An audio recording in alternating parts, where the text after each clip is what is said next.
Buenas tardes, vamos a dar inicio a la última conferencia paralela de este segundo Foro Mundial del Turismo Gastronómico.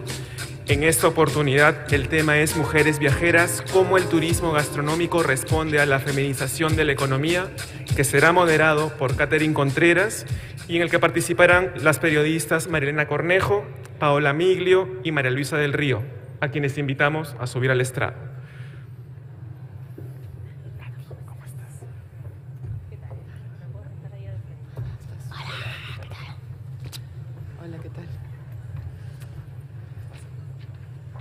¿Por orden? ¿Por orden? Invitamos a la gente a tomar asiento, ya vamos a dar inicio y mientras tanto vamos presentando a nuestra moderadora de esta tarde. Ella es Catherine Contreras, periodista gastronómica de amplia trayectoria. Desde las páginas del diario El Comercio difundió prolijamente todas las tendencias y todas las posibilidades que empezaba a mostrar y experimentar la gastronomía peruana. Muchas gracias, Daniel. Buenas tardes a todos. Bueno, tenemos acá este tema tan interesante, mujeres viajeras, cómo el turismo responde a la feminización de la economía. Antes que nada, bueno, vamos por partes a hablar un poco sobre el tema de la mujer que decide, sabe lo que quiere y en ese sentido decide viajar, ¿no? Que es el tema que nos convoca. Hablando un poco de un concepto que se plantea aquí, que es el tema de la feminización de la economía, vamos a explicarlo un poco, que tiene que ver con esto de la mujer y su rol como fuerza laboral. Ahora sabemos que la mujer no solo está enfocada en el campo del consumo, sino también en el trabajo principalmente. La mirada femenina va mucho más allá. Tenemos, han dicho, ¿no? Algunos analistas hablan de un poder femenino dentro no solo del tema del consumo, sino también de las decisiones respecto a lo que la mujer quiere, la mujer puede y también qué hacer, ¿no? Cuáles son sus elecciones respecto al trabajo, a cómo sobrellevar el éxito, cómo ser una persona productiva dentro del campo económico. En ese sentido, bueno, vamos a empezar a hablar un poco de mujeres viajeras, que son quienes están acá.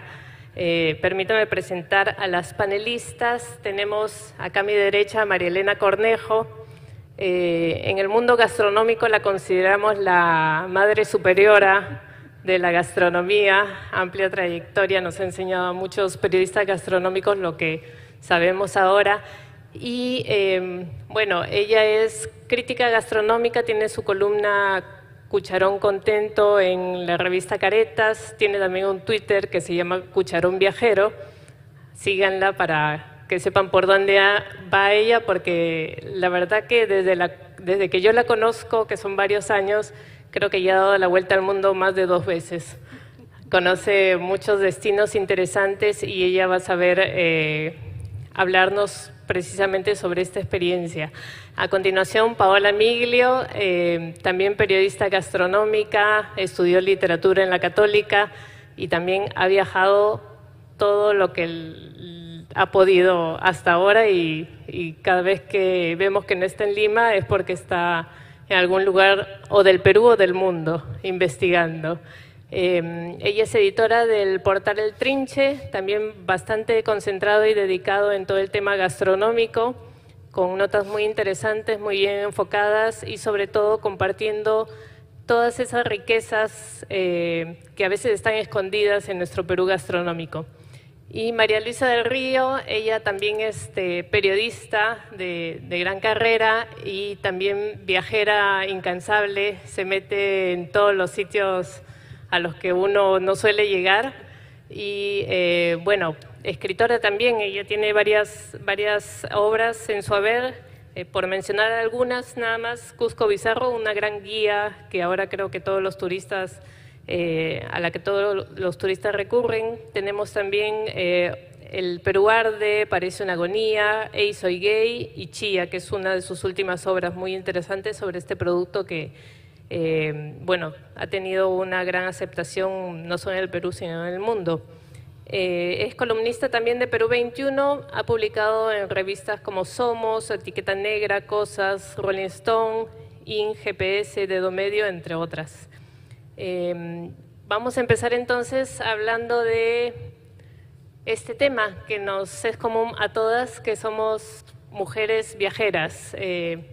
Quizá empezar por María Elena, cuéntanos un poco tu experiencia, cómo es que tú decides viajar, qué es lo que buscas al elegir un destino, cuál es tu enfoque de viaje, tu ruta, la agenda que tú generas a partir de una experiencia como esta.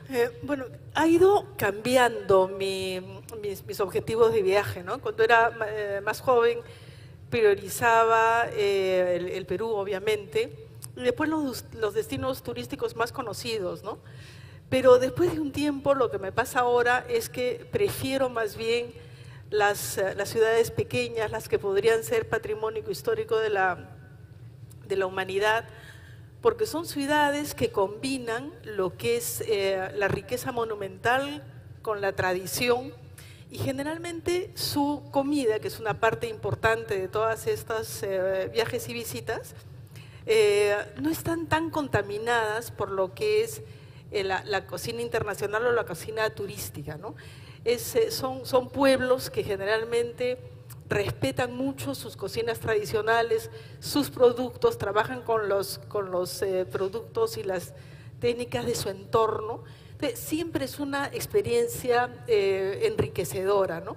Y hablar con la gente, hablar con los cocineros, pedir lo que pide la gente de la calle, es una perspectiva diferente de lo que es el turismo, porque uno se involucra realmente con lo que es la ciudad y la cultura de ese sitio, ¿no? Después creo que hay una cosa que me ha servido muchísimo, es para relativizar nuestra propia visión, la propia visión que tenemos de nuestra cocina y de nuestra gastronomía. Creo que estamos atravesando por una etapa un poco egocéntrica, ¿no?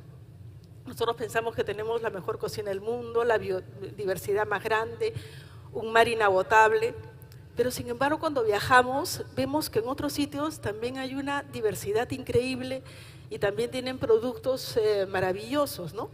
Sin embargo, por ejemplo, yo he visto lukma en Camboya y he visto kaiwas en Bangkok, y ellos consideran esos productos como típicos de su pueblo. Entonces, yo creo que ahí hay una cosa importante, que es no solamente que pueden haber orígenes paralelos, o que sea muy necesario y conveniente conocer el origen de cada producto, pero creo que hay el valor que la mano del hombre le da a la domesticación de ese producto. Por ejemplo, los ajíes son originarios del Alto Perú, de Perú con Bolivia, pero sin embargo México ha desarrollado generación tras generación un trabajo de domesticación de las especies de ají. Entonces de repente tienen una familia, pero tienen 40 variedades. Creo que eso es un valor agregado que te da otra visión de lo que es la cocina. Ahora, ¿qué siento yo que falta? Por ejemplo, ¿por qué países como Tailandia, como México, como China, como Italia, han podido universalizar su cocina más rápido que nosotros? ¿Qué cosa es lo que nos está faltando a los peruanos como peruanos para que nuestra cocina se posicione en el mundo? En muchos sitios seguimos siendo cocina étnica o seguimos siendo cocina neolatina, todavía no muy dedicados o subrayados como cocina peruana, ¿no? Entonces, ¿cuáles son esas cosas que nos faltan? Yo creo que son varias cosas. Uno es denominación de origen, cosas que tenemos que trabajar de nuestros productos. En Francia hay como 900 denominaciones de origen solamente de quesos, Nosotros tenemos 8 productos que tienen denominación de origen, pero creo que podemos tener 40 en el corto plazo. Después tenemos un tema de informalidad. ¿Qué le decimos al turista cuando viene al Perú? ¿Cómo hacemos para que no se le malogre el estómago después de 2 o 3 días de cocina, de comida? Entonces, creo que tenemos que trabajar todo lo que son las prácticas de manipulación de alimentos, tenemos que trabajar, fortalecer lo que son las cadenas productivas, hacer conciencia de que nuestro mar no es inagotable y que va a llegar un momento que si no cuidamos nuestros productos, nuestra comida no va a ir más allá. Tenemos como 2 millones de campesinos y de campesinas que se dedican a producir productos de nicho, que eso es muy importante y es lo que nos da la diferencia como cocina peruana. Por eso decimos que no a los transgénicos, por ejemplo, ¿no? Porque lo que estamos protegiendo es nuestro futuro, el futuro de la cocina peruana. Y protegiendo esa autenticidad de la cocina peruana, lo que estamos haciendo es permitir que el turismo que viene encuentre realmente garantías de que va a encontrar una cocina rica, diferente, variada y que no le va a hacer mal. Yo creo que esa es una primera parte. Has tocado un punto bien interesante que seguramente Paola puede corroborarlo también con sus experiencias. Tú has dicho, viajar nos permite conocer nuevos modelos, nuevas experiencias respecto a productos. Y eso, claro, nos ayuda a, aunque las comparaciones son odiosas, pero sí ver cómo están otros respecto a cómo estamos nosotros. Nos permite ver nuestras fortalezas, pero también nuestras debilidades, ¿no?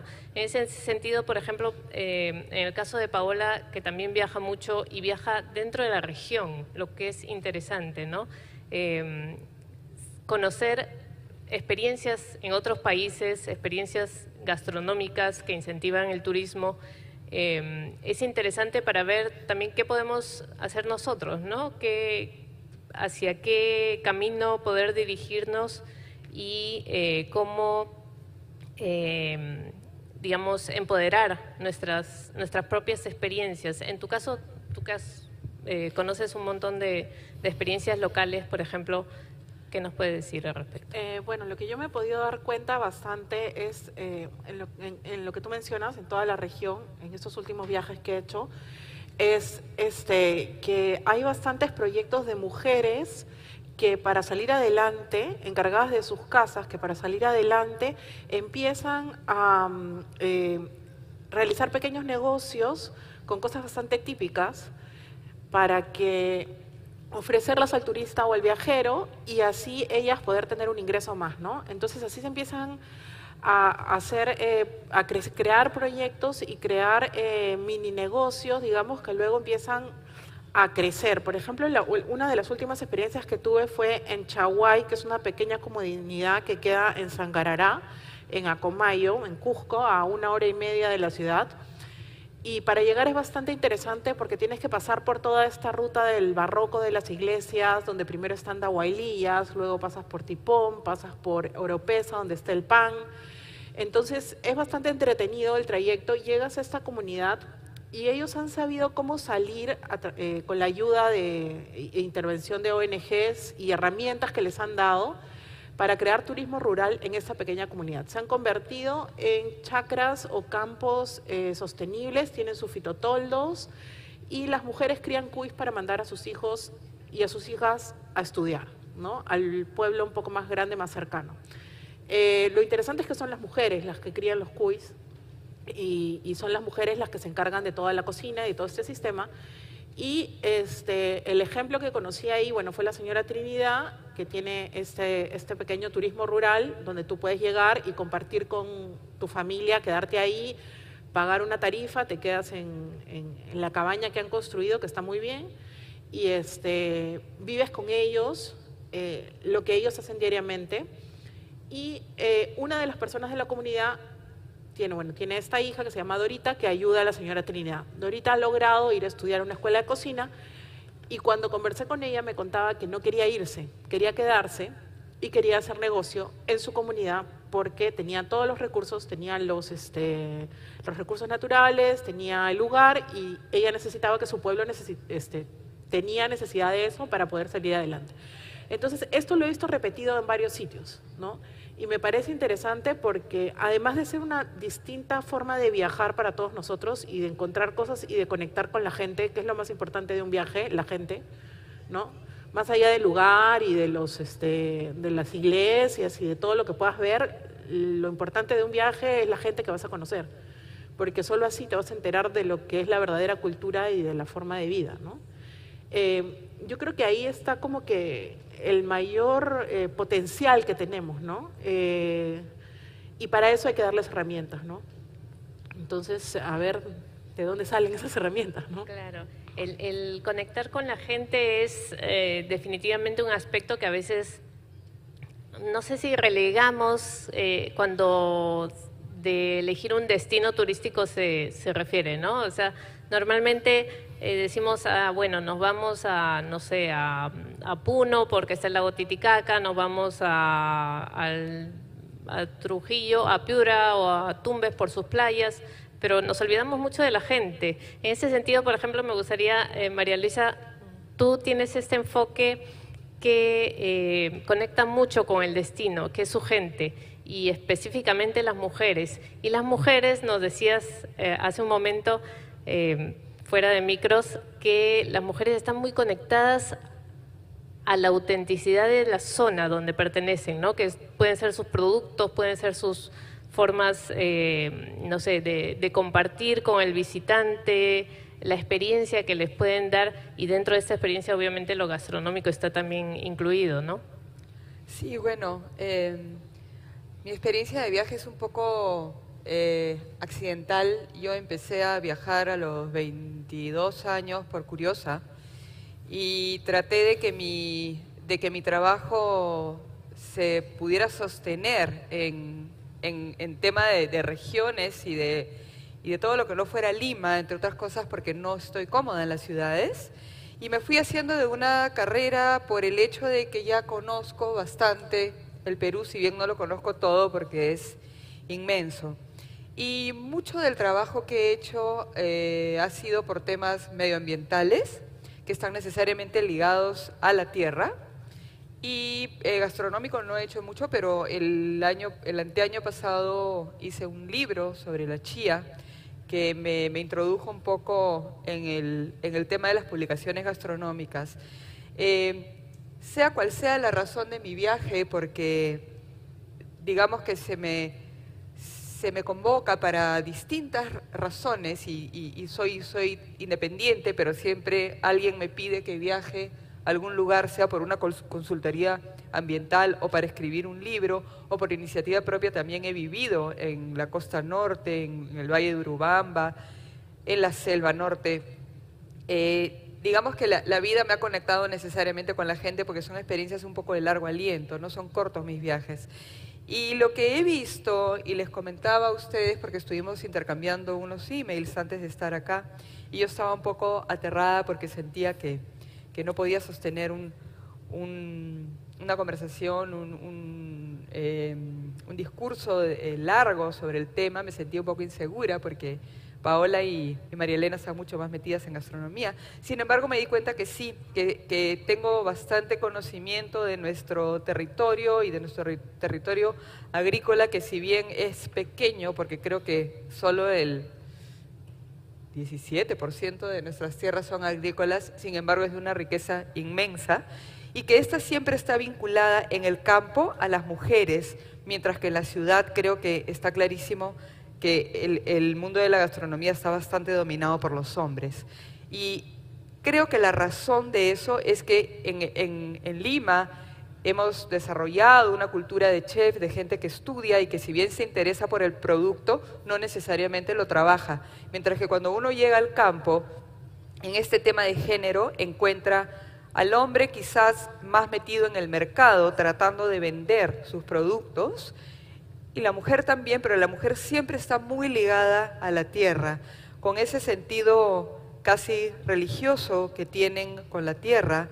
con ese cuidado, con ese respeto que muchas veces no se entiende desde ciertas actividades extractivas, y ahí tenemos a las personas que critican que haya gente que no quiere que se vacíe una laguna para sacar oro, por ejemplo, cuando yo he tenido la suerte de viajar y de llegar a entender estos mundos, y lo que ves siempre es a la mujer muy ligada al campo, al producto, a la costumbre que tiene la tierra. Son las primeras en detectar a veces el cambio climático, cómo las lluvias empiezan a darse de pronto por periodos más cortos pero mucho más intensas, y eso las complica a la hora de hacer su calendario agrícola, y ves cómo tienen este sentido con el producto de alimentación de sus hijos, y son muy conscientes, sobre todo en la sierra, de lo nutritivas que son las cosas, más allá de lo sabrosas que son, y también de sus propiedades medicinales.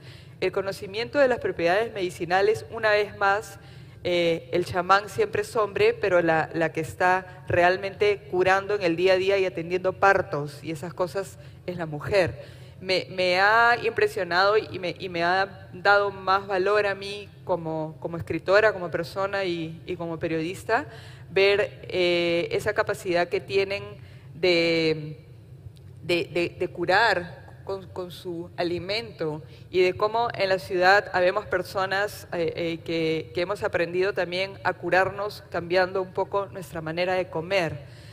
Luego, ya volviendo un poco al tema de la ciudad, he visto en Lima que hay cada vez más bioferias, más afición por lo orgánico, y estos productos orgánicos, si uno va a la bioferia de Miraflores o la de Barranco, que son las que voy yo porque me quedan más cerca, o también he ido a la de Jesús María, una vez más tienes el hombre que es como el que te entrega la tarjeta y te explica qué tipo de negocio han emprendido, y la mujer que quizás está con su mandil y que te cuenta un poco cómo está cultivando estos alimentos sin insecticidas, sin fertilizantes artificiales.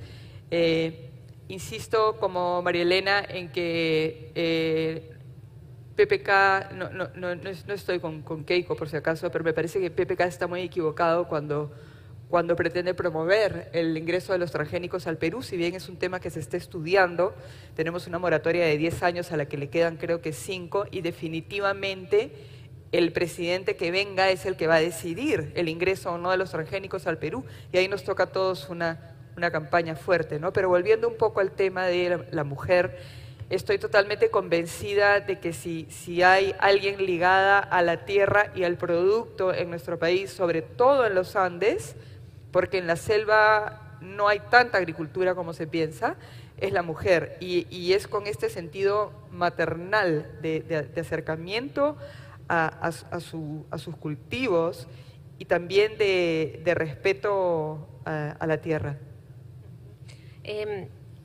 Interesante el detalle de protección al que te refieres, ¿no? Ayer escuchaba en una de las ponencias de este foro que aquello, o sea, frente a la globalización, lo cual, bueno, es un fenómeno que nos ha tocado vivir, es importante también mostrar la individualización, si se quiere decir, ¿no? Buscar, decían ayer, o tratar de destacar aquello que nos hace únicos, ¿no? Y de hecho los peruanos, el Perú tiene mucho que destacar en ese aspecto. Tenemos, como dicen, los productos, aquello que por naturaleza es orgánico acá en el Perú. Tenemos también a las mujeres que, como dice bien María Luisa, está tan ligada a la tierra, ¿no? A sacar adelante por naturaleza aquello que produce la propia tierra para sustento de la familia. En este sentido, por ejemplo, me gustaría pedirle a María Elena que nos cuente y que nos comparta un poco de la experiencia. María Elena es arequipeña, entonces no podemos dejar acá de hablar de la mujer picantera que tiene este rol por años, ¿no? de mantener la cocina, y que contrasta mucho con esa imagen masculina que tiene la cocina en la ciudad, es cierto. O sea, nosotros tenemos grandes picanteras, grandes cocineras, pero no sé por qué las tenemos a veces como que un poco relegadas, ¿no? Yo creo que, si bien es cierto, ellas están trabajando muchísimo y están destacándose más ahora, incluso en el extranjero, pero es bueno recordar ese trabajo, que además no es de ahora, es de siempre, ¿no? Sí, pues realmente es un fenómeno que no se da solo acá, ¿no? Se da en el mundo, que la cocina más estrellada es la de los hombres y las cocinas regionales típicas, auténticas, son las que tienen menos visibilidad mediática, ¿no? Y en el caso de las picanterías eso es obvio. Es cierto que yo viajo no solamente porque soy arequipeña, sino porque soy una fanática de lo que es el trabajo que se está haciendo en Arequipa con la sociedad picantera, a través de la sociedad picantera que recién el año pasado logró el reconocimiento como patrimonio inmaterial de la ciudad, del país, ¿no? Entonces, estas mujeres no son picanteras de una generación, son de 2, 3 o 4, tienen abuelas o bisabuelas que han trabajado primero en estos pequeños ambientes que eran de tierra, que eran con los cuyes y las pollos y gallinas que atravesaban el propio restaurante, con unas bancas largas donde la gente llegaba por turno, se iba sentando y eso le permitía que interactuara, ¿no? No era esta comida tan solitaria como es ahora, sino una comida muy compartida, muy de común, muy de hacerse amigos. Se sentaba el abogado al lado del zapatero y del ama de casa, y no había discriminación de ese tipo. Entonces, a raíz de la formación de la Sociedad Picantera, que fue una iniciativa de otro arequipeño ilustre gourmet que es Alonso Ruiz Rosas, se agarró se eligió a 40 picanterías típicas y se les dio capacitación en el sentido de mejorar sus trámites de manipulación de alimentos, por ejemplo, ¿no? Entonces, tener cadenas de frío, tener separado lo que son los productos marinos de los vegetales o de los otros para que no hubiera contaminación cruzada, pero se dejó intacta lo que eran las técnicas de cocina y que son muy antiguas. Por ejemplo, si ustedes van a Arequipa, van a ver en los techos de repente ajíes colorados que se están secando al sol.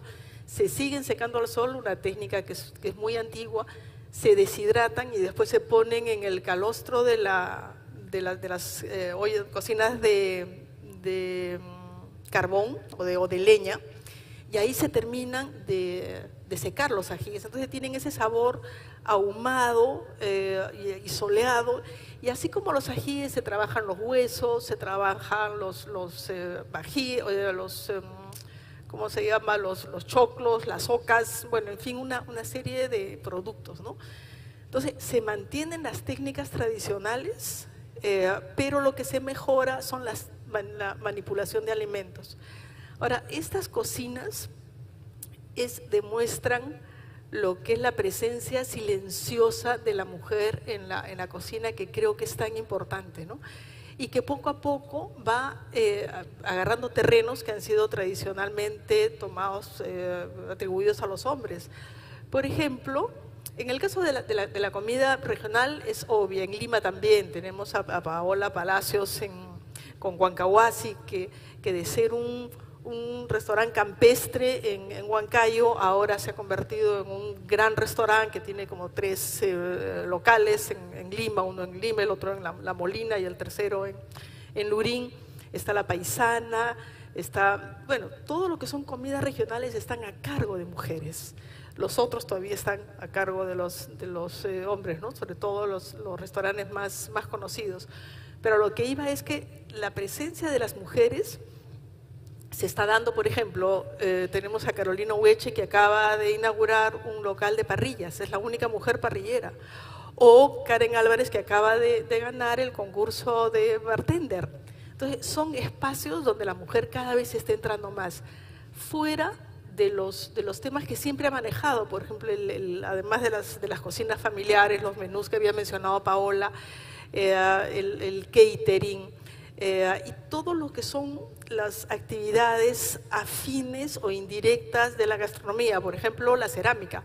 No es que no hayan hombres haciendo cerámica, tenemos a Ruth y Tanaka, pero digamos que la presencia de las mujeres, Sonia Céspedes ha hecho una vajilla hermosa para Oishi, ¿no?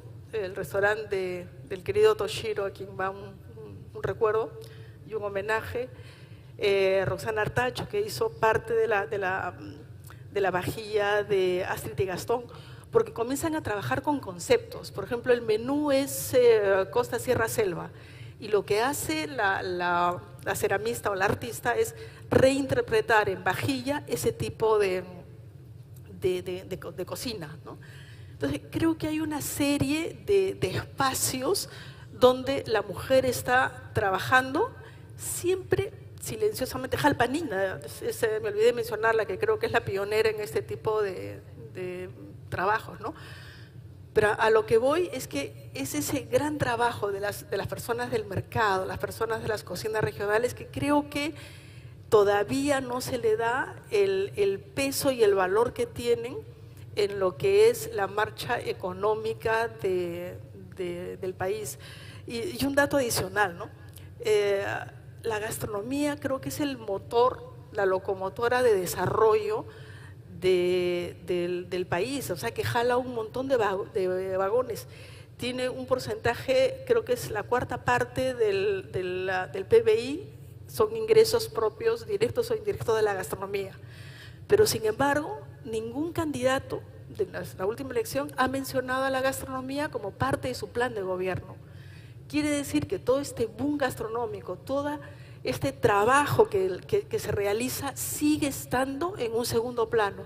Todavía el Estado como tal no asume la necesidad de tener una política gastronómica amplia. Los esfuerzos de PROMPERÚ, por ejemplo, terminan siendo aislados, importantísimos, pero aislados porque no hay esta cadena de que desde el Estado se preocupe por, incluso ni siquiera hay una escuela de cocina del Estado. Todas las 55 escuelas que existen son privadas. Entonces, ¿cuál es el papel del Estado? ¿Cómo estamos trabajando mirando el futuro? ¿Qué estamos queriendo entregar a los chicos de acá a 10 años? O sea, somos realmente una potencia gastronómica, vamos a poder seguir siéndolo, somos sostenibles de acá a 10, 15, 20 años. Son interrogantes que creo que quedan para reflexionar. Claro, la educación, digamos, siempre ha cumplido un rol fundamental en el desarrollo de un país, ¿no? De hecho, o sea, nada quita, según el INEI, la población económicamente activa femenina al 2015 es 44%, o sea, mujeres que trabajamos en todo sector y en todo nivel. 44% es una cifra bastante importante y va tímidamente pero en aumento siempre. De hecho, en función de la calidad de trabajo que tengamos dentro del grueso de mujeres, va a depender mucho de la educación, ¿no? Definitivamente es un aspecto que hay que saber valorar. Y de hecho también yo creo que el que, por ejemplo, mujeres como, volviendo al caso de las picanteras y otras que también quisiera que Paola nos cuente un poco más, hay mujeres que piensan que el trabajo que realizan no es importante, ¿no? Cuando en realidad es fundamental. Las picanteras creo que ya tomaron cartas en el asunto y ahora ya, o sea, se han dado cuenta de la importancia que tienen a nivel histórico y económico también, porque es el turismo gastronómico en Arequipa, ¿quién no va a Arequipa si no es para comer? En Lima también tenemos ejemplos bastante interesantes y que se están proyectando como, también diría yo, destinos gastronómicos o vivenciales, ¿no? Tú, Paola, nos ibas a contar un poco de La Balanza, por ejemplo. Sí, el año pasado, este año me parece que fue, principios de año tuve la oportunidad de ir a La Balanza, al Comedor Popular San Martín en Comas. Esto queda en la zona norte de Lima, para quienes no son de Perú. Y ahí se ha dado un fenómeno bastante interesante con las señoras que manejan el Comedor Popular, ¿no? Que ya tiene más de 35 años. Estuvieron también acá en el foro, me parece que ayer, contando su caso. Ellas recibieron apoyo de también de ONGs, pero antes trataron de mantener a toda costa este comedor popular, pasaron por diversas directivas y estas señoras han pasado terrorismo, pandillaje, o sea, todo lo que se puedan imaginar, ellos lo han pasado, se mantuvieron firmes porque lo que ellos querían era nutrir a su familia y alimentarla bien, ¿no? Entonces no cejaron en el esfuerzo, consiguieron apoyos de fuera, de organizaciones internacionales, ONGs, y ahora tienen un lugar hermoso donde ustedes llegan, es encantador, están ellas, cocinan, tienen un huerto, están empezando a valorar todo lo que es las verduras, están aprendiendo a cocinarlas mejor. Han recibido capacitación de chefs jóvenes peruanos que han ido a enseñarles toda la parte de logística, no a cocinar, ¿no? Sino a enseñarle cómo pueden ahorrar un poco más el gas, cómo pueden hacer para que no se les queme toda la parte de abajo del arroz en la olla grande, cosas básicas que suman, ¿no? Y se apoyan también bastante en la FITECA, que es este festival de Teatro Internacional de las Calles Abiertas que se realiza todos los años, y han hecho una especie de alianza. Entonces la gente que va a la FITECA, los artistas internacionales, comen ahí en este comedor popular, entonces se genera como una interacción bastante interesante, ¿no? Y se retroalimentan los dos. Entonces ellos aprenden lo que es nuestra comida casera y ellas ganan y tienen un modelo de negocio que les da para sostener, ¿no? Entonces estas cosas pequeñas hacen bastante para esta gente, ¿no? O sea, para estas mujeres que luchan un montón, ¿no? O sea, y que no se cansan, ¿no? Que no dan su brazo a torcer. Y es momento, yo creo, que de empezar a reconocerlas, ¿no? También en Mistura han reconocido también los comedores populares este año y hay un premio Teresa Izquierdo que se lo dan a las señoras de los comedores populares. Pero yo creo que es necesario que ellas sepan el valor alucinante que tienen en toda esta cadena, ¿no? Y que son la base, porque al final la comida de casa es la base de toda la gastronomía de un país, ¿no?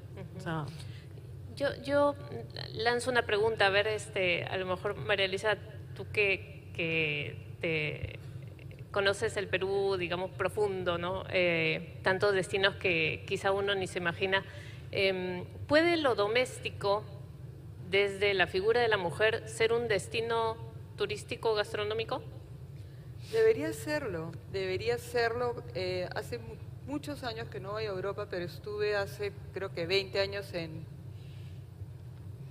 viajando por ahí. Me acuerdo que en Italia, las ciudades que fui, que son las típicas ciudades que va un turista, muchas veces encontré esta especie de cocina abierta, que es un restaurante, pero es la cocina de una casa también, muy manejada por las mujeres. Hace poco vi en Netflix el documental de un chef que se llama Massimo, no me acuerdo cómo se apellida, que su restaurante tiene 3 estrellas Michelin, y él contaba que había empezado con una gastronomía un poco sofisticada y abstracta, y le habían caído a los italianos encima porque esa no era la cocina de mamá, ¿no? Creo que en Italia tienen esto muy fuerte, pero creo que también es algo un poco del campo. Y he sentido en algunos pueblos a los que he ido, cómo a veces las casas están abiertas para que la gente coma, y a veces no hay la voluntad de cobrar porque todavía no entran en este sistema, pero luego se dan cuenta que uno quiere darles algo a cambio porque uno se ha sentido bien atendido en un lugar donde probablemente no había más oportunidades, ¿no? En zonas rurales uno no encuentra un buen lugar para comer muchas veces, o se encuentra la típica cafetería de obreros de minas, donde uno puede comer un caldo en el desayuno, pero de repente uno quiere algo un poquito más rico, ¿no? Creo que el turismo vivencial debería servir para eso, que para eso se necesita capacitación, sobre todo en temas de un poco de orden, de higiene, que es lo que tendríamos que hacer todos si abrimos la puerta de nuestra casa, no solo porque están en el campo, ¿no?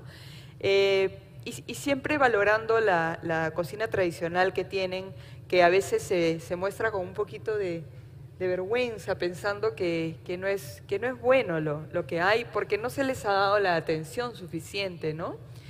Y también he visto, me parece que Paola hablaba de educación, y hace un par de años tuve la oportunidad de hacer unos programas en la televisión y un libro también para la Municipalidad de Lima, donde trabajamos el tema de huertos urbanos. yendo un poco al otro extremo, ¿no? A la ciudad. Y me pareció fascinante ver cómo en Los Olivos, en San Juan del Lurigancho, en el Agustino, la gente, a pesar de que vivía muchas veces como en arenales, había hecho un gran esfuerzo por tener huertos en sus propias casas que los estaban trabajando orgánicamente. Y las mujeres estaban en esto y te contaban orgullosas que estaban alimentando mejor a sus hijos o que eventualmente estaban participando de alguna bioferia o que estaban llevando, fue la municipalidad, que hubo ahí un gran proyecto, espero que Castañeda lo haya continuado, estaban fomentando los huertos escolares también, donde el niño va, trabaja el huerto en el colegio, y yo pensé el perjuicio que tenemos, ¿no? Ah, claro, como son los conos, deben ser colegios grandes, mal que bien, por más que no tengan mucho dinero, deben tener mucho espacio, y no, me equivoqué, en espacios enanos estaban haciendo sus huertos, los niños, ellos mismos, y estaban o bien llevando el producto que ellos mismos estaban cultivando a la casa, o también organizando bioferias los domingos para el barrio, ¿no? Cambiando un poquito de tema. Pero volviendo al tema de que si el turismo vivencial podría servir para que se abran las casas, creo que sí, y que creo que eso merece hacerse de una forma muy auténtica, muy natural, pero con mínimos de un poco servir la mesa, de que las cosas estén bien presentadas, limpias, que el tema de que sea la casa tampoco sea un poco la excusa para el desorden y para la informalidad, ¿no? Que insisto, cualquiera de nosotros caería un poco en eso. Y eso pues se hace con capacitación, con valorización. Como dice María Elena, no se está escuchando en esta coyuntura política valorar la gastronomía, y yo tengo mis sospechas que es porque eso nos lleva a valorar la agricultura, y hay fuertes motivos para desestimar el valor de la agricultura en el Perú y darle cabida a otro tipo de actividades, ¿no? Continúo hilando con lo que acabas de decir respecto al tema del servicio.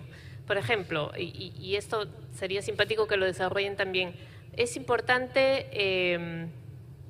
es lindo viajar, es agradable, conoce mucho, come rico y todo lo que uno espera de un viaje, pero ¿qué nos falta en el Perú en tema de servicio? Por ejemplo, ¿qué es lo fundamental que debería solucionarse para que un viajero esté contento, que pueda compartir la experiencia, que continúe viniendo? Yo, ¿en orden otra vez? ¿Sí? Como quieren. De repente María Elena para seguir intercalando. Bueno, yo estaba pensando, por ejemplo, en el caso de los mercados. Mercados que tienen unos edificios hermosos, una infraestructura que la hicieron los arquitectos más importantes de los años 50, pero que ahora se han quedado pasmados en el tiempo. Entonces, no hay, la higiene no es buena, no tienen espacios para cargar o descargar la mercadería, a veces se ponen los cajones de fruta en el suelo. Entonces, creo que ese es un tema a corregir de todas maneras para que el turismo gastronómico entre en mejor pie. Después, la informalidad. Más de la mitad de los restaurantes en el Perú son informales. Capacitación. El 80% de la gente que trabaja en los restaurantes no tiene una formación técnica. No hay escuela de mozos. Ya comenté anteriormente que no había una escuela pública donde la gente se pudiera formar.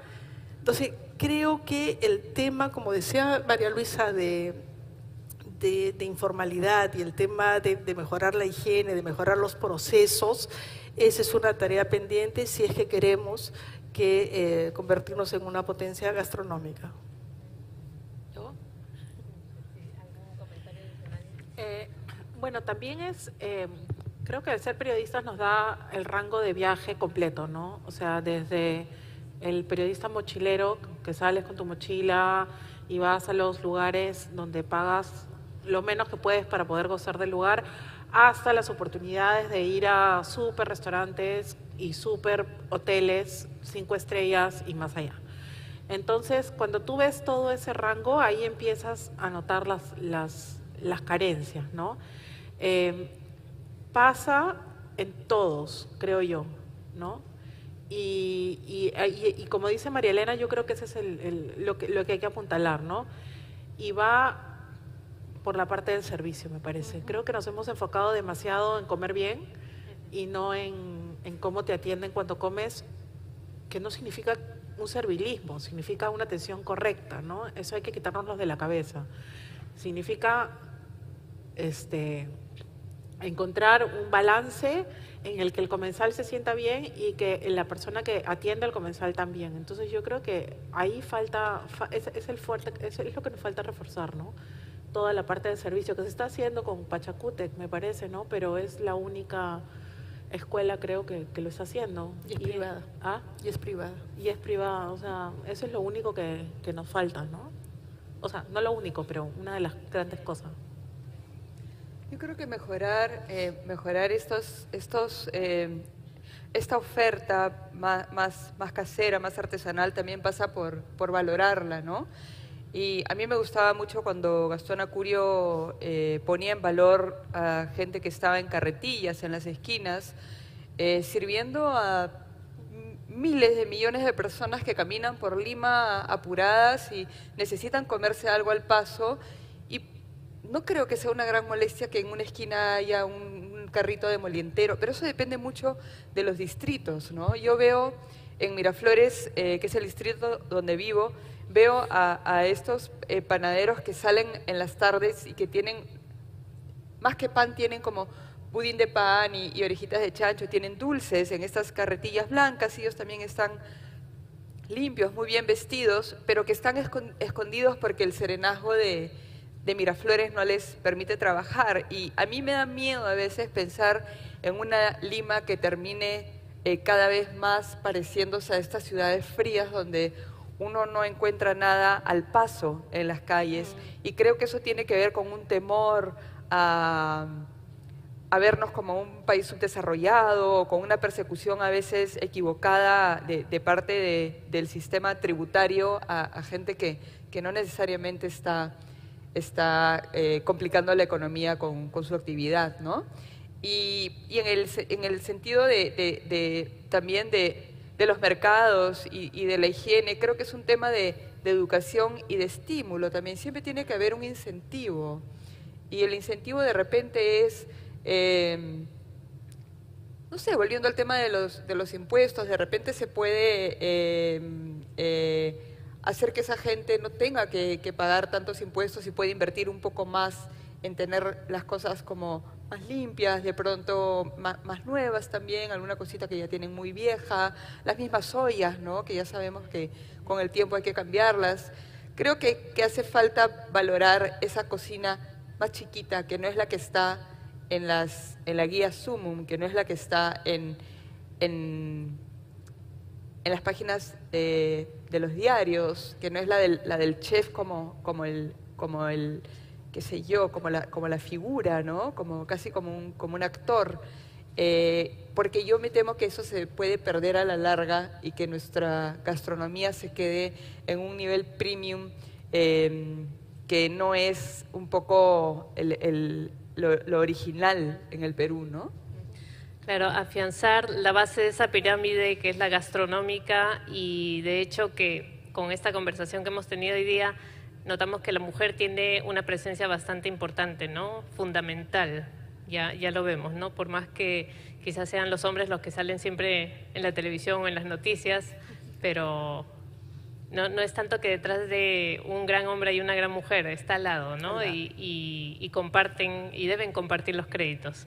Bueno, agradecemos hoy día la presencia de María Luisa del Río, Paola Miglio y María Elena Cornejo en esta conferencia. Espero que haya sido interesante y muchísimas gracias por estar aquí. Gracias también.